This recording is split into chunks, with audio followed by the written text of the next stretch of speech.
అప్పుల బాధలు వెంటాడుతున్నాయా? అయితే 6 JVR వారి జాతిరత్నాలు ధరించండి.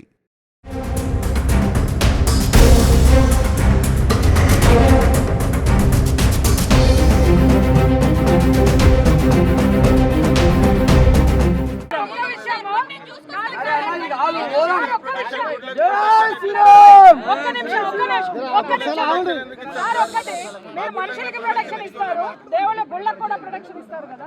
అంత దౌర్జన్యంగా గుడిని ధ్వంసం చేస్తుంటే అది మొత్తం అమ్మవారి మీద పడిపోతుంటే మీరు ఎందుకు కాపాడలేదు? మీరు ఎందుకు ఇవ్వలేదు? సార్ మీ ప్రొటెక్షన్, మీ జోన్ ప్రొటెక్షన్ వితౌట్ మీ నోటీస్ అది చేసిరా సార్? మీ నోటీస్ లేదా సార్? మీ నోటీస్ లేదా సార్? మీ నోటీస్ లేదా సార్? మీ నోటీస్ లేదా సార్? మీ నోటీస్ లేదా? అమ్మవారి మీద ఎలా పోస్తారు మేడం? సార్ ఇది నోటీస్ సార్. సార్ మీ దగ్గర సార్ రప్పించండి. లోపడే మాకు ఏం నడిచేలే ఎంఆర్ ఆఫీస్ గారు ఏమన్నారు చేయించుతాను. అమ్మవారి మీద కూల్చారు. అమ్మవారికి ఏది ప్రొటెక్షన్ అడుగుతున్నారు? మీ దగ్గర ఉంది, మీరు అమ్మవారిని వర్తించదు. మస్జిద్లకు చర్చలకు వర్తిస్తారు. వాళ్ళకి మస్జిద్లకు వాళ్ళ కాపాడుతూ ఉంటారు వాళ్ళు. చెప్పండి సార్, ఎక్కడ ఉంది విగ్రహం? బాగానే ఉంది అంటే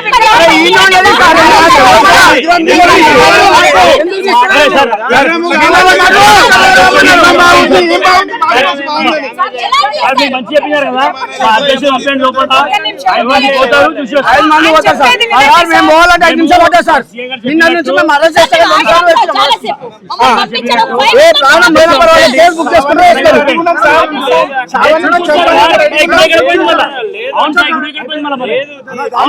తీసేసినారా? ఇప్పుడు చేసినారా మొత్తం?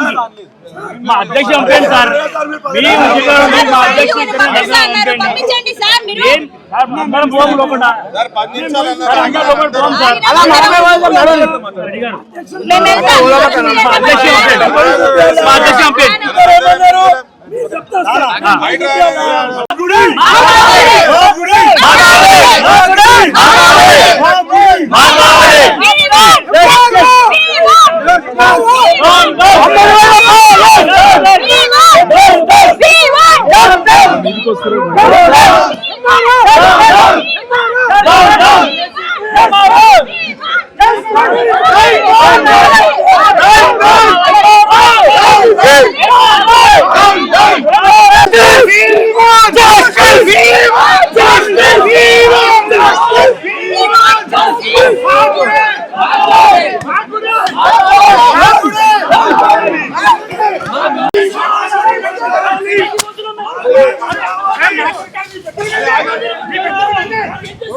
వాళ్ళు లోపలికి కనీసం మహిళలైనా సరే అనుమతించండి అని మాట్లాడుతుంటే ఏసీపీ గారు ఏం మాట్లాడుతున్నారండి? హైలైట్ అవడానికి మాట్లాడుతున్నారా అని అంటున్నారు. ఏ రోజు నేను రోడ్డు మీదకి రాలా. నిజంగా చెప్తున్నా, రోజు రోజుకి దేవాలయాల మీద, హిందూ మహిళల మీద ఎలాంటి అఘాయిత్యాలు జరిగినా జన పదార్థంలాగా ఉన్నటువంటి ఈ ప్రభుత్వాన్ని కళ్ళ చొక్క పట్టుకుని అడగడం కోసమే నాలాంటి వాళ్ళు కూడా బయటకు వస్తుంటే ఏం మాట్లాడుతున్నారు ప్రభుత్వ అధికారులు? హైలైట్ అవడం కోసం వస్తున్నారా? వచ్చి మీరు కావాలంటే ఈ మూలకి యూజ్ చేసుకోండి, ఇదే చెప్పొచ్చు కదా. కావాలంటే చిత్తశుద్ధి ఉంటే లేదు. కాబట్టి ప్రభుత్వం మైనార్టీలకు సపోర్ట్ చేస్తూ ఇక్కడ ఉన్నటువంటి చుట్టుపక్కల ఉన్నటువంటి నాయకులు తీసుకొచ్చి వాళ్ళు వచ్చిన సౌండ్ కి వాళ్ళు మంచిగా గ్రాండ్ గా అవుతున్నాయి ఫెస్టివల్ అని చెప్పేసి వాళ్ళు కావాలనే దురుద్దేశంతో చేసినటువంటి ఈ యొక్క ప్రభుత్వం యొక్క దుశ్చర్య. ఈ యొక్క మన ఎంఆర్ఓ గారు ఇక్కడికి వచ్చిన తర్వాత గవర్నమెంట్ వర్క్ మీద వచ్చింది అనుకుందాము, వస్తే ముందర ఇంట్లోకి పోయి వాళ్ళు ఎవరెవరు ఇంట్లోకి పోవాల్సిన అవసరమే ఉన్నది. ఇక్కడ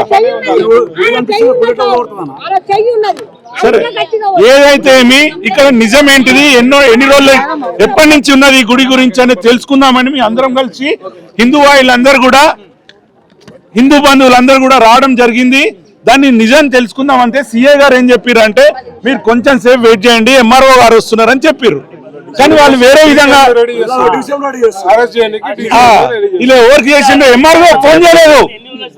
కాంగ్రెస్ గవర్నమెంట్ వాళ్ళకి ఫోన్ చేసి, మైనార్టీ గవర్నమెంట్ వాళ్ళకి ఫోన్ చేసి ఏం చేస్తే మంచిగుంటుందని తెలుసుకొని వాళ్ళు ఇప్పుడు చేస్తున్నారు. వదిలిపెట్టే లేదు. మా దగ్గర పెద్ద పెద్దలు రాబోతున్నారు. భారతీయ జనతా పార్టీ ఎప్పటికీ ఇలాంటి కార్యక్రమాలకి అండగా ఉంటుందని మీ అందరికి తెలియజేసుకుంటున్నాం.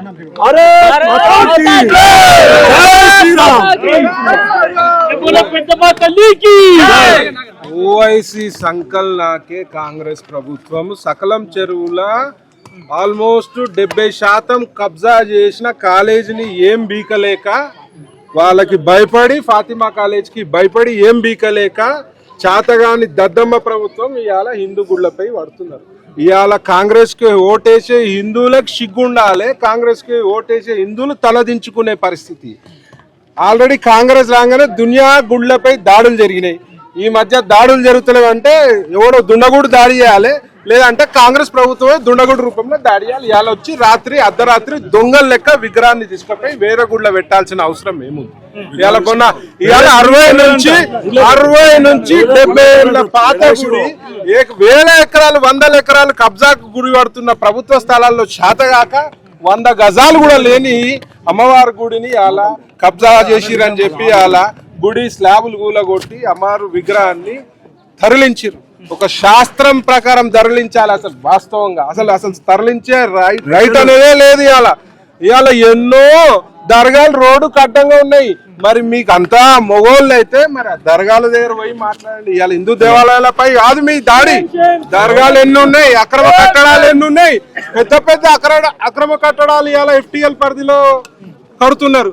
మరి వాళ్ళతోటి రాజీ గుర్చుకొని మా హిందువులపై దాడి, హిందూ దేవతలపై దాడి, హిందూ గుళ్ళను ధ్వంసం చేయడమే ఇలా లక్ష్యంగా పెట్టుకున్నారు. డెఫినెట్ గా దీనిపై హిందూ సంఘాలు కానీ, హిందూ ప్రజలు, హిందూ సోదరులు అందరూ గమనిస్తున్నారు. ఇట్లాంటి చర్యలు ఇంకా చేస్తే మాత్రం ఆల్రెడీ బీఆర్ఎస్ ప్రభుత్వానికి హిందువులు బుద్ధి చెప్పారు. ఇవాళ ఈ ప్రభుత్వానికి కూడా బుద్ధి చెప్పే పరిస్థితి. గతంలో ముత్యాలమ్మ టెంపుల్ కావచ్చు, ఇలా అనేక టెంపుల్ జరిగినప్పుడు ఎట్లాంటి యాక్షన్ తీసుకోవాలి? ఏముండదు ఇలాది యాక్షన్. ఎందుకంటే హోమ్ మినిస్టర్ ఎవరు ఇక్కడ రాష్ట్రానికి? రేవంత్ రెడ్డి గారు కాదు home minister, Asaduddin Owaisi brothers. వాళ్ళ కనుసైగల్లే నడుస్తుంది ఏమైనా సరే. ముఖ్యంగా హిందువుల గుళ్ళపై దాడి మాత్రం వాళ్ళ కనుసైగల్లే నడుస్తుంది అని చెప్పి ఈ సందర్భంగా తెలియజేస్తున్నా. మరి మీకు అంతా పెద్ద పోటుగాన్లు అయితే పోయి ఆ సకలం చెరువుల కబ్జా గురిపడ్డ ఆ యొక్క కాలేజీని కూల్చి మీ యొక్క చిత్తశుద్ధిని చాటుకోమని చెప్తున్నా.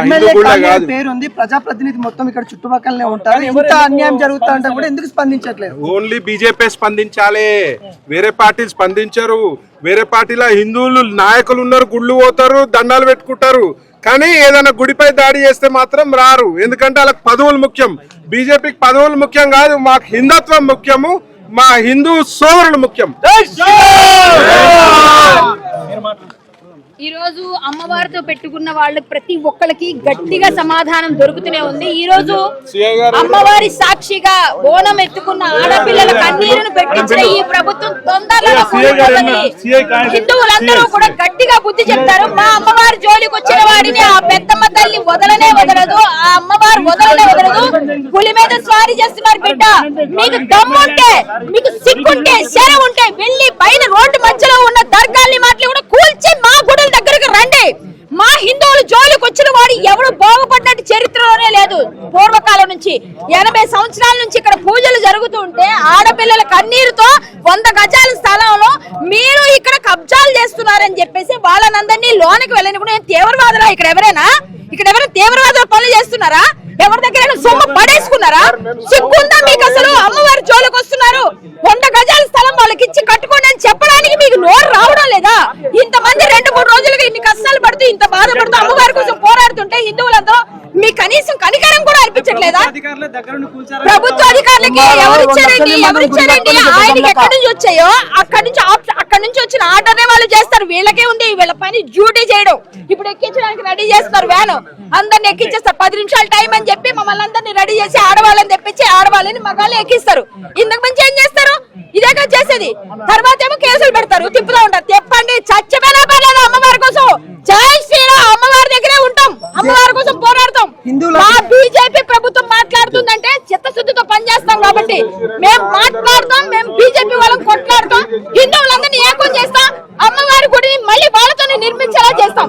జై శ్రీరామ్. హిందువుల దేవాలయాల పైన దాడి జరుగుతున్నప్పుడు ఇలాంటి ఘటనలు మళ్ళీ జరగకుండా చూసుకుంటామని చెప్పిన అధికారులే స్వయంగా వాళ్ళే వచ్చి ఇలాంటి ఘటనలు చేస్తారు. హిందువుల దేవాలయాల పైన దాడులు జరుగుతున్నాయి. ఏమంటారు? పిచ్చోడండి, రాయేసాడండి, ఎరగొట్టాడండి. వాడు మతిస్థిమితం లేదండి. ఎవరికి మతిస్థిమితం లేదంటే ఇక్కడ చేయిస్తున్న వాళ్ళకి ఎవరు ఆర్డర్ ఇస్తున్నారో వాళ్ళకి లేదు, ఎవరికి లేదు మతిస్థిమితం. ఏమనంటే కూలగొట్టిన తర్వాత పిచ్చోడు, వాడు ఒక మాట వేసేస్తే అయిపోయింది. పిచ్చోళ్ళ అందరూ మేము పిచ్చోళ్ళు అవ్వగలం. మేము పిచ్చోళ్ళు అయితే ఎలా ఉంటుందో చూపించమంటారు? ఒక్కసారి హిందువులు పిచ్చోళ్ళు అయితే ఎట్లుంటుందో చూపించమంటారా? ఏం మాట్లాడుతున్నారు? హిందువుల గుడిల పైన ప్రతిసారి ధ్వంసం చేయడానికి వస్తున్న వాళ్ళకి మాత్రం ఖచ్చితంగా అమ్మవారి ఉసురు, ఆ ఆడపిల్లల ఉసురు తప్పకుండా తగులుతుంది. జై శ్రీరామ్. మేమందరం ఈ అయ్యే వరకు కూడా ఇక్కడనే కూర్చుంటామండి, ఏమన్నా సాధిస్తాం. జై శ్రీరామ్. ఈరోజు పాకిస్తాన్ లాగా భావిస్తారు ఈ పోలీసులు. మా పైన ఇచ్చలుగా దాడులు చేస్తా ఉన్నారు. ఈరోజు ఎందుకు దాడులు చేస్తా ఉన్నారు? ఈరోజు ఓవైసీ బిల్డింగ్ మీద ఎలా చేత కాదు ఈ పోలీసులు కావచ్చు, ఈ హైడ్రా కావచ్చు, ఈ రేవంత్ రెడ్డి కావచ్చు. ఈరోజు మా పైన దాడులు చేయడం మాత్రం లాఠీలు ముందరకు వస్తున్నాయి. ఈరోజు పాకిస్తాన్ లో ఉంటాం మేము. మా అమ్మవారి విగ్రహం ఎక్కడ పెట్టి తేల్చుకోవద్దా? బరాబర్ మా అమ్మవారి విగ్రహం ఇక్కడ పునఃప్రతిష్ఠించాలి. లేకపోతే మా ఆధ్వర్యంలో ఇక్కడ ఖచ్చితంగా అమ్మవారి విగ్రహం పెట్టే వరకు ఇక్కడ ధర్నాగా ఇక్కడనే కూర్చుంటాం. పోలీసు లాఠీ చెప్పలు కావచ్చు, అరెస్టు చేసినా కూడా ఇక్కడ నుంచి కదిలేదు అని చెప్పి పగలబడిగా చెప్తూనే ఉన్నాను.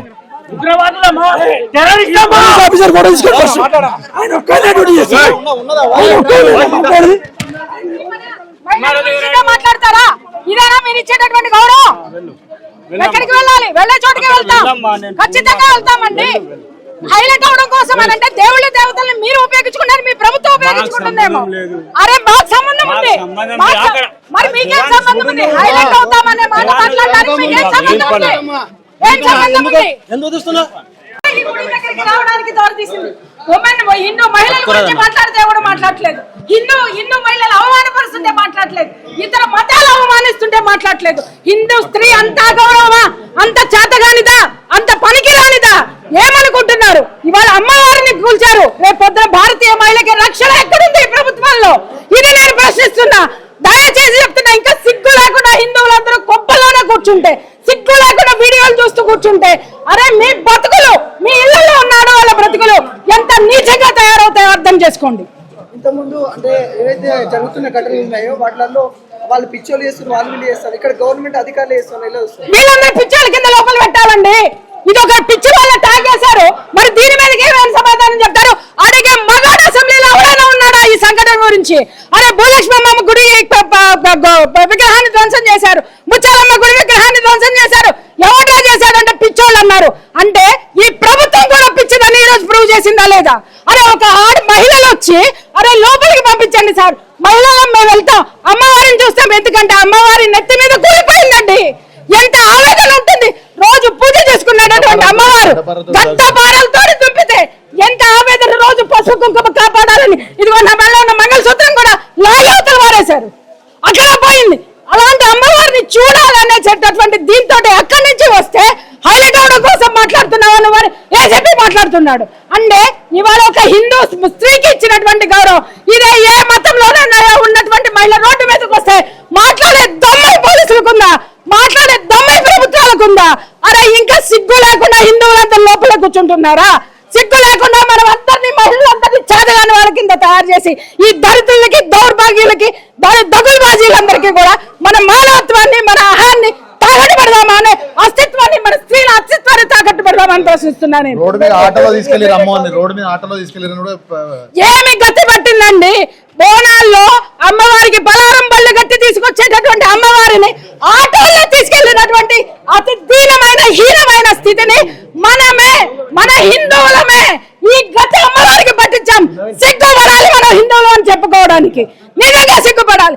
పసుపు కుంకుమ కాపాడేటటువంటి అమ్మవారికే గతి లేదంటే రేపు పొద్దున నీ పసుపు కుంకాలకి ఏం గ్యారంటీ ఉంటుంది? ఇవాళ పోలీసులు ఎంత దౌర్జన్యంగా మాట్లాడారు, ఎంత హేళనగా మాట్లాడారు.